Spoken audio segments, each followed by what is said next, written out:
Bismillahirrahmanirrahim. Assalamualaikum warahmatullahi wabarakatuh. Alhamdulillahirabbil alamin. Asyhadu an la ilaha illallah wa asyhadu anna Muhammadan abduhu wa rasuluh. Allahumma sholli ala Muhammad wa ala ali Muhammad. Amma ba'd.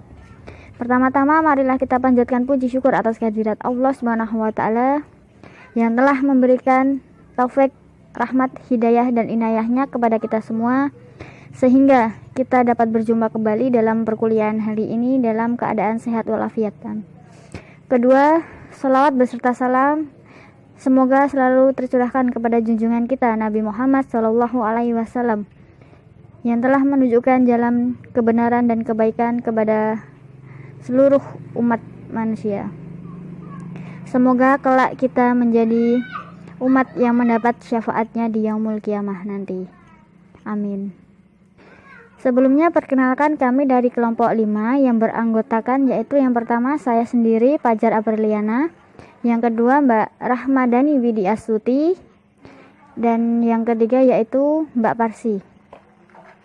Di sini kami akan sedikit menyampaikan mengenai pembelajaran berbasis kontekstual dalam pendidikan agama Islam di sekolah. Assalamualaikum warahmatullahi wabarakatuh. Kepada yang terhormat Bapak Amir Mukminin SPD MPD, juga kepada teman-teman STAI Mas Wonogiri yang saya banggakan, semoga tetap dalam keadaan sehat walafiat, tetap dalam lindungan Allah Subhanahu wa taala. Meneruskan dari Mbak Fajar di atas bahwa judul makalah kami adalah pembelajaran berbasis kontekstual dalam pendidikan agama Islam di sekolah. Langsung saja, yang pertama kami akan menjelaskan tentang pengertian pembelajaran kontekstual. Pembelajaran kontekstual merupakan salah satu strategi pembelajaran baru yang diterapkan kepada peserta didik. Pembelajaran kontekstual atau disebut juga dengan CTL didefinisikan sebagai suatu pendekatan pembelajaran yang menekankan kepada proses keterlibatan siswa secara penuh untuk dapat menemukan materi yang dipelajari dan menghubungkannya dengan situasi kehidupan nyata, sehingga mendorong siswa untuk dapat menerapkannya dalam kehidupan mereka. Pembelajaran kontekstual juga dimaknai sebagai suatu konsep yang membantu guru untuk mengaitkan konten mata pelajaran dengan situasi nyata dan memotivasi siswa membuat hubungan antara pengetahuan dan penerapannya dalam kehidupan mereka sebagai anggota keluarga, warga negara, dan tenaga kerja. Seperti itu. Dengan demikian, dapat disimpulkan bahwa konsep pembelajaran CTL merupakan sebuah konsep belajar yang membantu guru mengaitkan antara materi yang diajarkan dengan situasi dunia nyata siswa, dan dapat mendorong siswa membuat hubungan antara pengetahuan yang dimilikinya dengan penerapannya dalam kehidupan sehari-hari mereka. Selanjutnya adalah dasar pemikiran pembelajaran kontekstual. Pembelajaran kontekstual berdasarkan daripada kecenderungan pemikiran tentang belajar, yakni 1. Proses belajar. Anak belajar dari pengalaman. Anak mencatat sendiri pola-pola bermakna dari pengetahuan baru yang diperolehnya, dan bukan begitu saja diberi oleh guru yang mengajarkannya. Perlunya pembiasaan pada siswa untuk memecahkan masalah, menemukan sesuatu yang berguna bagi dirinya, dan bergelut dengan ide-ide. Yang kedua, transfer belajar. Siswa belajar dari apa yang mereka alami sendiri, bukan dari pemberian orang lain. Penting bagi siswa tahu tujuan mereka belajar dan bagaimana ia menggunakan pengetahuan dan keterampilan itu. Yang ketiga, siswa sebagai pembelajar. Manusia mempunyai kecenderungan untuk belajar dalam bidang tertentu, dan seorang anak mempunyai kecenderungan untuk belajar dengan cepat dengan hal-hal baru. Strategi belajar itu juga penting. Anak dengan mudah memperoleh sesuatu yang baru, namun pada hal-hal yang sulit akan menjadi mudah jika menggunakan strategi belajar. Peran orang dewasa atau guru itu juga penting. Itu dapat membantu menghubungkan antara yang baru dan yang sudah diketahui. Tugas guru adalah, atau tugas kita, tugas orang dewasa adalah untuk memfasilitasi agar informasi baru bermakna, memberi kesempatan kepada siswa untuk menemukan dan menerapkan ide mereka, dan menyadarkan mereka untuk menerapkan strategi mereka sendiri.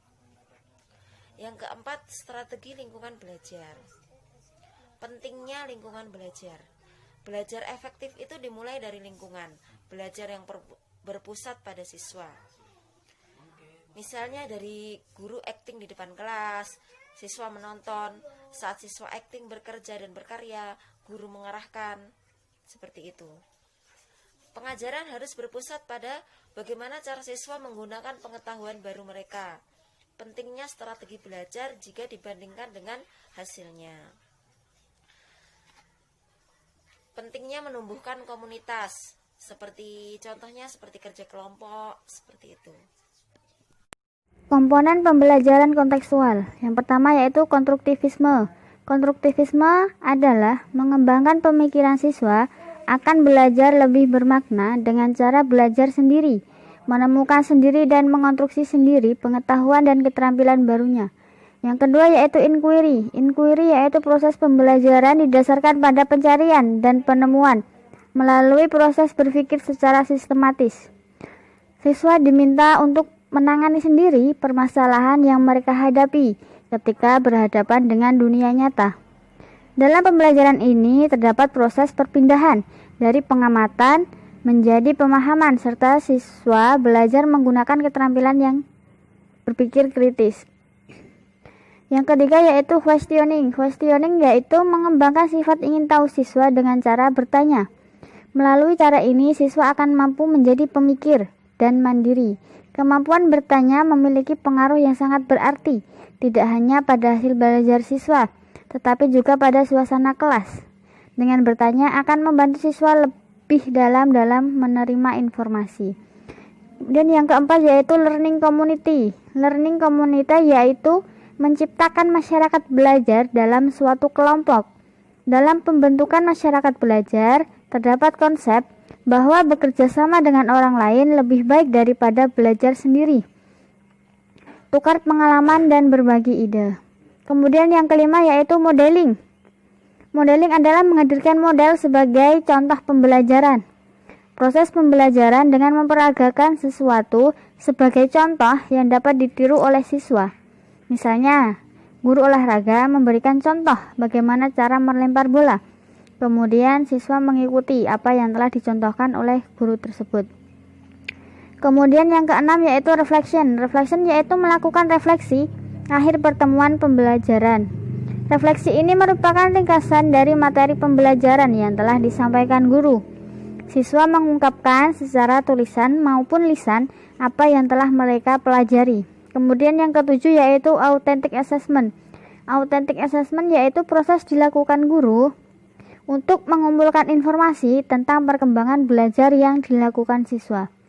Tujuannya adalah mengukur pengetahuan dan keterampilan siswa melalui penilaian produk, kinerja, atau tugas-tugas yang relevan dan kontekstual.